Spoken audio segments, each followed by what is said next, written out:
Today for our lunchtime keynote, I am very honored to introduce Andrew Birch, who is the co-founder and CEO of Sungevity. He is equal parts physicist and financial expert, and is the principal architect of Sungevity's capital-light business model.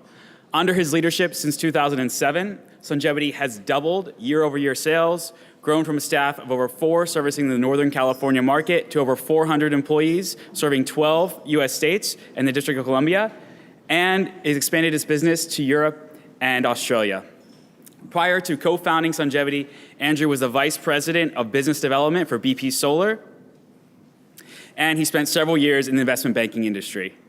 Andrew holds a Bachelor of Science degree with honors in physics from Scotland's University of St Andrews, a master's degree in photovoltaic and renewable energy engineering from Australia's University of New South Wales, and is a fellow of the UK's Securities and Investment Institute.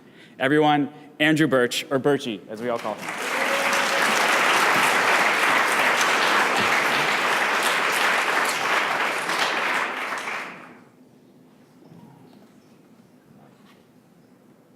Gonna get you live there. Okay, good afternoon, everyone. Thank you. Thanks, Chad, for the intro. So it's a pleasure to speak with you today. I'm going to try and keep this to about 10 minutes of talking because I'm most interested in hearing what you want to talk about. So I want to get to the Q&A and make this a sort of a two-way thing. But there's a few things that I thought would be interesting just to start the conversation off. So 4 areas. So I'd like to just share with you why I am so excited about solar today. We're going to tell you a little bit about what Sungevity is doing. Sungevity, per the introduction, is one of the leading solar companies. We're based down the road in Jack London Square. We are, by the way, recruiting, and the front desk you'll see there, we have a desire for many of you to join us on the solar revolution. So I can't avoid my pitch near the front of this presentation. And then we'll talk about what's next for the industry, and then, as I say, get to Q&A. So why do I love solar? So let me start off with where I come from. I was born towards the top right of that peninsula. It's called a place called Scotland. It is quite possibly the wettest, most miserably dreary country on planet Earth. So my retirement strategy is when solar hits parity, which is when we obviously hit economic comparability to grid prices, in this country, that's when I say, thank you, we're done. I'm going home. So rainy, not good for solar. I've spent most of my life getting to sunnier and sunnier climes. About 10 years ago, I can't resist from saying that I actually applied to the Energy Resources Group. I was declined. I was rejected. So this is also, I think, a bit of a personal story about never give in. So in Q&A, we can talk about the entrepreneurial challenges and any questions you have on that. Happy to talk about that. But my personal journey in solar has been a journey of never giving in. So anyway, so that's Scotland. So the background to my life, my solar life, is this chart here. This is a chart many of you have maybe seen. This is, I think, one of the most powerful statements of human endeavor in technology and energy. So after my short banking career for about 7 years, I had a bit of an epiphany 10 years ago and said, this is what I want to do. I love solar. I think this is going to be revolutionary on so many different fronts. And I went to the University of New South Wales, where a lot of this technology development came from, in Sydney, and met some of the people that have delivered a lot of that dollar per watt cost reduction. So we are in an environment with the support of a cost reduction that is absolutely the same as what we saw in microchips. So that cost reduction, when I was born on the left-hand side in 1976, meant that a panel cost about $76 per watt. We are currently paying about 70 cents a watt for a panel. Extraordinary.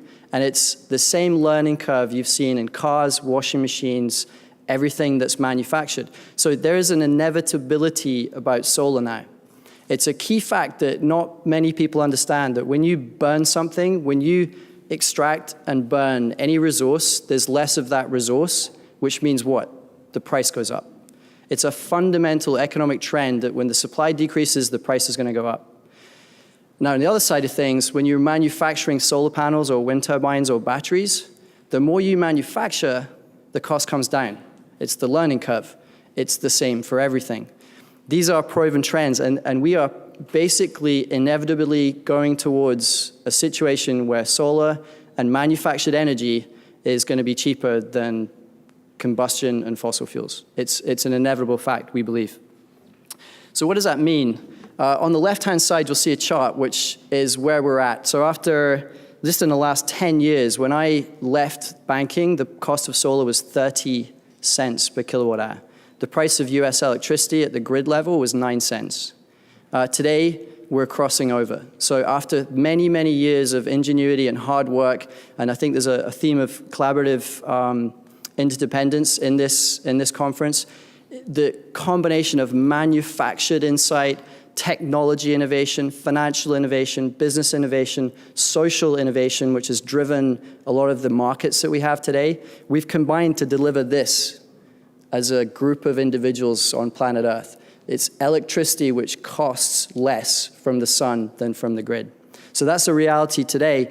And the chart on the right simply shows that it's just at the beginning. So the lines have just crossed. Less than 1% of homes today have a solar system on their roof. So the market is ahead of us, which I think for all of you here and for myself and the team at Sungevity and the 150,000 people that work in the solar industry in the US today means that this is an industry you want to be in over the next 10, 20 years. So a really exciting time for us all. So here's what we're doing at Sungevity. This is a picture of Pam. So let's go back to 2007. We're in a little garage, as you'd expect when you start a company up. No money, not a lot of anything really. Had a lot of hair. This was 7 years of building a company cost me my new haircut. But other than that, not a lot. The idea and the concept was to try and make it easier to go solar. So this is just for fun, a little snapshot of the first website. And our idea was that a lot of people had heard of solar and sort of had some sense of what it was, but no one could really get online, learn about it, and go solar easily. So we knew the economic trend was there, but we wanted to make it easy for consumers across the market to go solar. So Pam sort of emerged out of the ether and said, "Hi, we make it easy to see what solar can do for you." That's my American accent. And then you get an online quote, and you can speak to our consultants over the phone and go solar. So that was our kind of effort in the world. And the thing that I'm most proud of, and I've seen a few of our team here, and Susan, who was responsible for building our team, is we've also built a culture that's really focused on changing the world. So when we get in the morning, we are feeling great about what we are doing during that day. And I think in this world we live in with smart people like you all, that's the most important thing for anyone. So our mission is to build the world's most energized network of customers who power their lives with sunshine.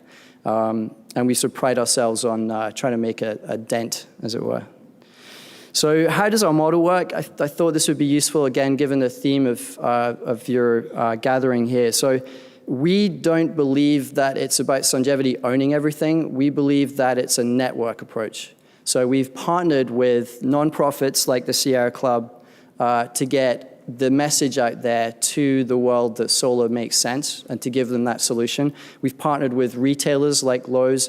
We're now partnering with utilities. So we're not anti-utility.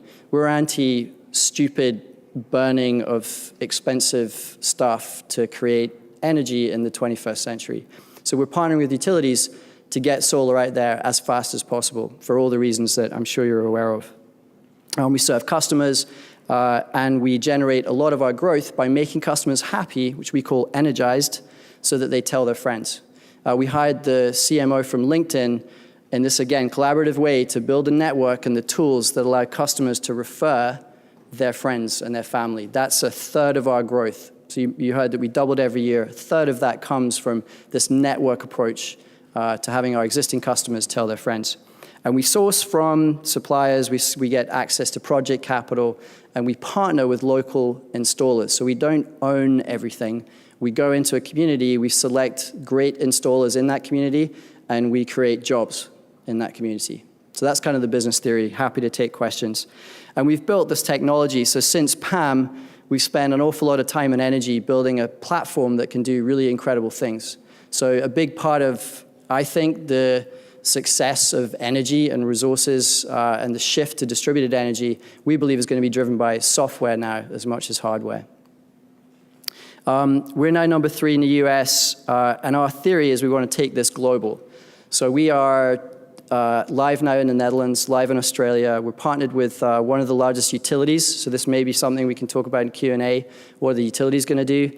E.ON is the largest public utility in Europe, one of the largest in the world. We're partnered with them to try and accelerate, through collaboration, the adoption of solar. Okay, so what's next? Again, technology. So we have an aim, an ambition to design every home in the world. So it used to be that a guy or girl would jump in a truck, they'd drive to the home, they'd climb up on the roof with a bit of tape, and this is still happening for most solar today, and measure the roof and generate a quote. We use LiDAR, digital service mapping technology, so that we design every single home in an area so that when you go to our website, or if you're on the app, you can see how much solar you can get on that roof, and how much carbon savings and how much energy and dollars and cents you can make with solar. So it's about using technology to make it really consumer friendly. If you think about how kind of revolutionary this could be, we want to go to utilities and say, okay, you have 30 million customers. We're going to design every one of those customers, and you just put a little slip in their utility bill saying, hey, if you add solar, you can do this. So that, we're at 1%. From a climate perspective, I believe, and many believe, that we have to do this very quickly. And I don't believe it's going to be global policy that triggers this. I think it's going to be technology and ingenuity from people like you in this room that drive that. So we have a group of about 50 people on our technology team, engineers. So this isn't salespeople driving around the street. This is engineers building technology that can make it easier and more efficient for people to go solar. So I think that's a really important theme that you'll see from here to success.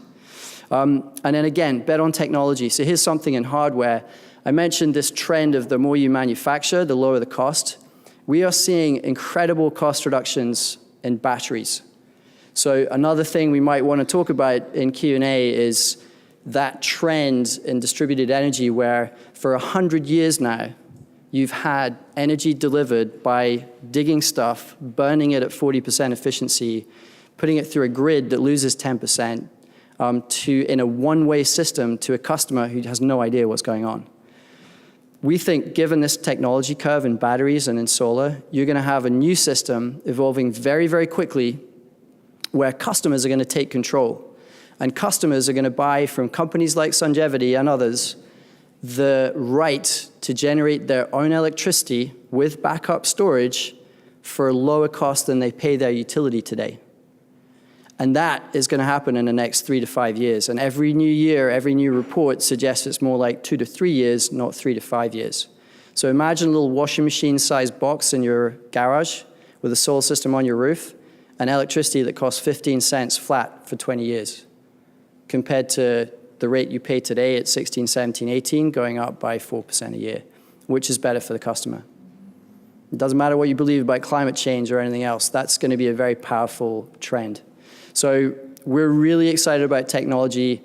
I believe that the history of economics suggests bet on technology, and that's why we are excited about the future of energy and the future of accessibility to energy across the world. So I wanted to make it pretty quick. I'm 12:43, 4, 5 on the clock, so I'm going to open it up to Q&A.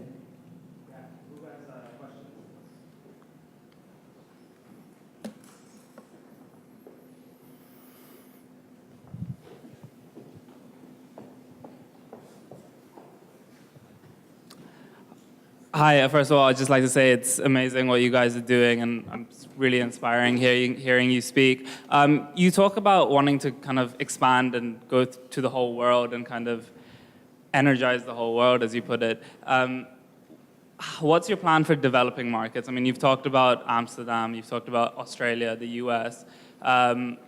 What do you think the challenges are in developing economies, and what's your plan to kind of tackle those? Yeah, so the hope is that we can skip the entire 100-year-old centralized energy infrastructure phase in a lot of these developed markets that don't have those infrastructures. So, and even those that do are going to be affected by the same trends. So solar can kind of apply itself in those two ways. So where there is grid technology, you're going to see the exact same economic trend of battery and solar panel costs driving adoption very, very rapidly. Where there is not grid technology, given the cost of batteries, you are going to be able to offer those consumers, that emerging, the hundreds of millions of consumers that are entering into energy need, the distributed solution.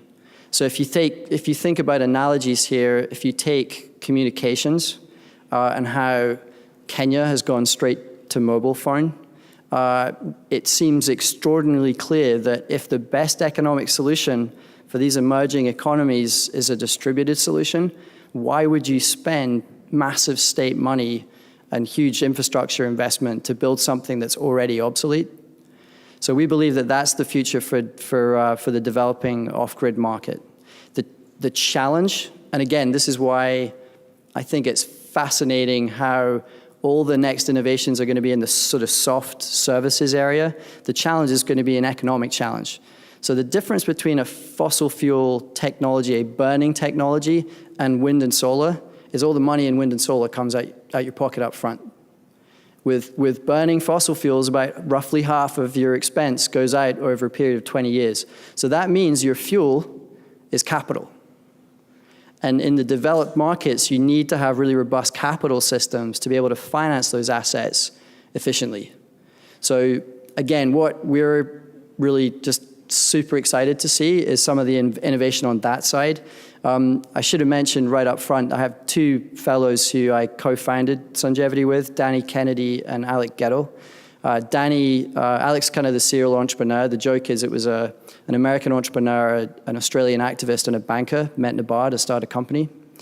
It's not actually wildly wrong, far from the truth, but Danny, who's been our visionary for 30 years in clean energy, local Berkeley guy, he started this thing called the Spun Cube, which we incubated at Sungevity, which is kind of an ideas incubator and commercial enterprise incubator. There's 2 or 3 companies in the Spun Cube now that are addressing these issues for the developed markets, and just this whole cycle of innovation and capital and brain power coming together, and this is the center of the world for it. The power of that and the ability to make changes that are scalable and will ultimately solve these solutions is incredible. And it always happens faster than you think. Like going back to communications to wrap up this long answer, communications, like, you know, who has a landline now?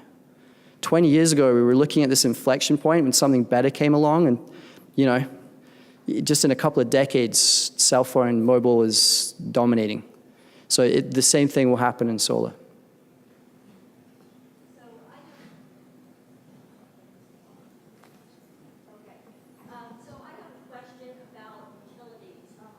Get them on board and to find a win-win solution where they can support the adoption of rooftop solar would be fantastic. It also creates a challenge to their traditional business model.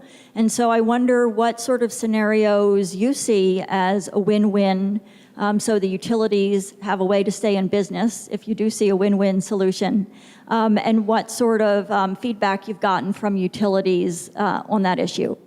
Great, that's a great question. So there are 2 types of utility, and there's actually hundreds of types of utility, but to keep it simple, there are 2 types.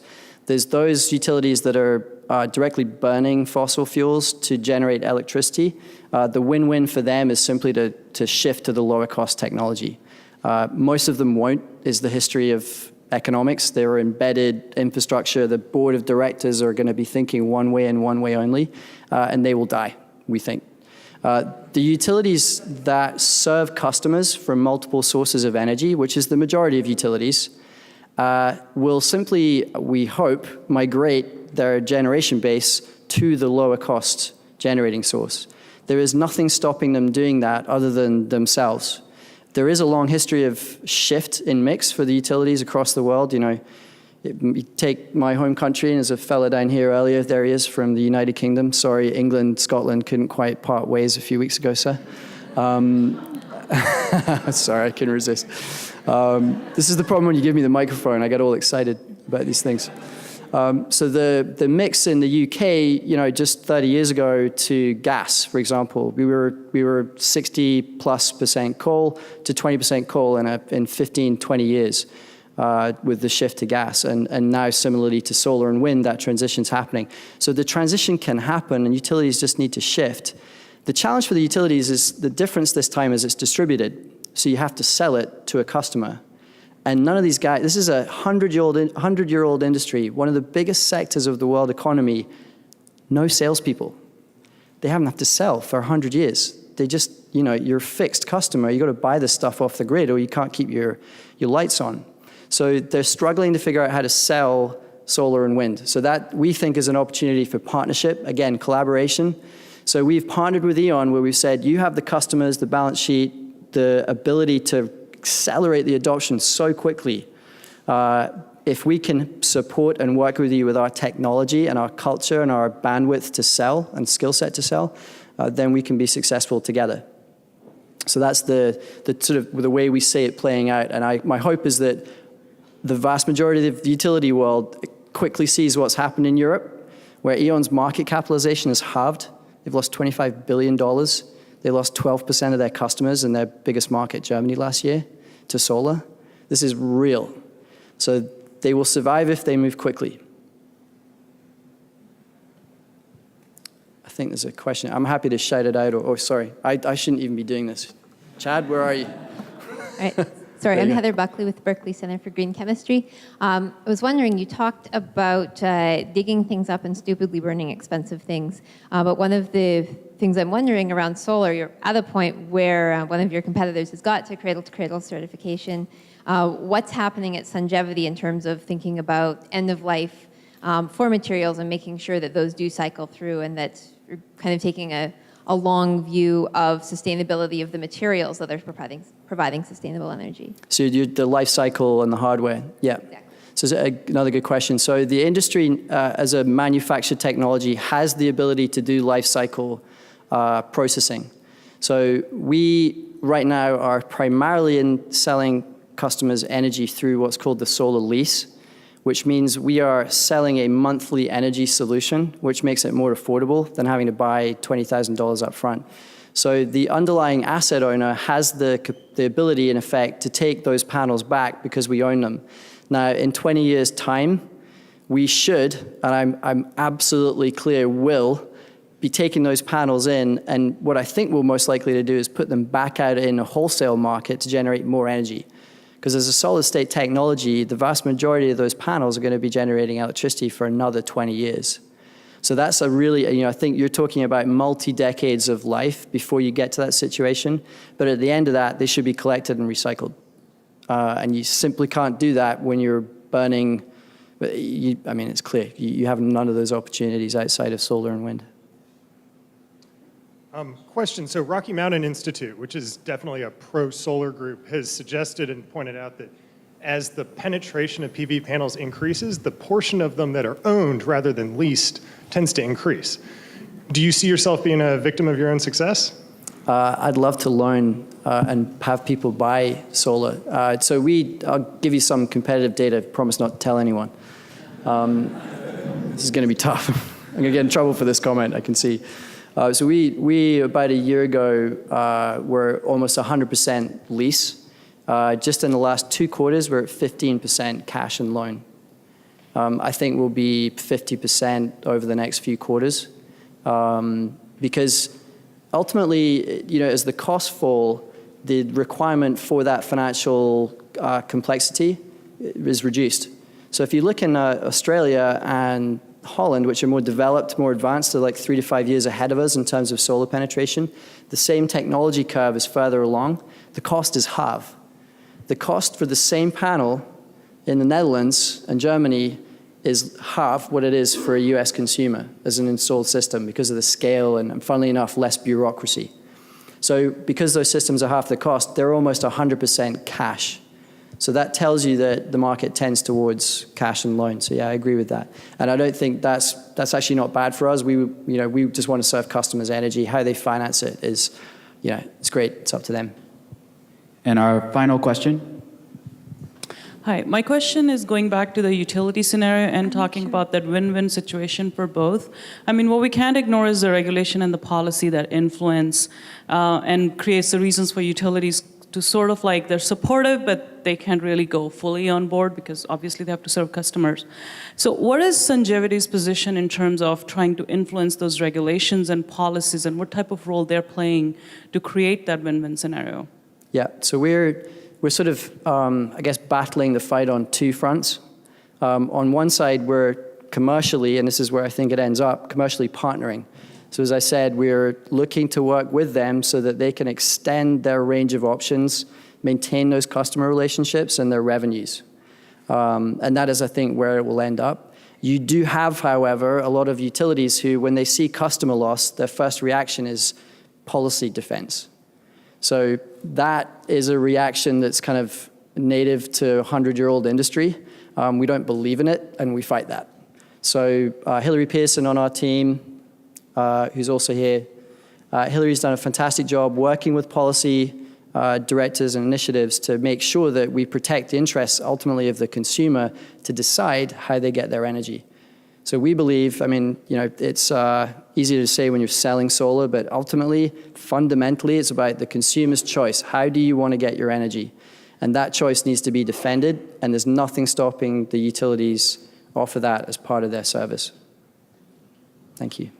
Please, everyone, join me in thanking Andrew Birchie for a very inspiring and uplifting chat.